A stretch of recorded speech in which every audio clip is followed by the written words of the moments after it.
हळहळ व्यक्त केली आहे।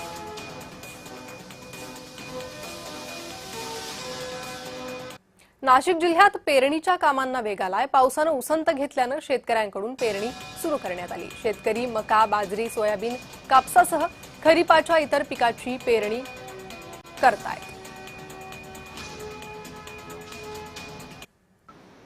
गेल्या दीड महिन्यापासून मनमाड आणि चांदवड परिसरामध्ये पाऊस नसल्यामुळे शेतकरी हतबल झाला होता। मात्र 2-3 दिवसापासून मनमाड शहर आणि परिसरात चांगला पाऊस झाल्यानंतर आज शेतकरी जो आहे हा खरीप पिकाची जी मका असो, बाजरी असो, ही पेरणीसाठी सध्या शेतकऱ्यांची लगबग सुरू असून या ठिकाणी आपण एका चांदवड तालुक्यातील शेंगवी या परिसरात आलो असून या ठिकाणी मका पेरणीसाठी आणि बाजरी पेरणीसाठी शेतकऱ्यांची लगबग आज सकाळपासूनच बघायला मिळत आहे।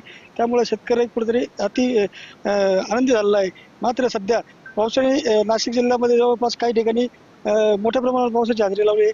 मात्र मनमाड असो, नांदगाव असो, चांदवड असो या परिसरामध्ये पावसाने कमी प्रमाणात हजेरी लावली होती। मात्र आता मोठ्या पावसाची जी अपेक्षा आहे ही शेतकऱ्याला लागली असून शेतकरी सध्या पेरणीमध्ये व्यस्त आहे। जय महाराजसाठी संतोष खताळ, नाशिक, मनमाड। आणि तुर्तास या बातम्यांसह बातमीपत्रात वेळ झाली आहे थांबण्याची। पाहत रहा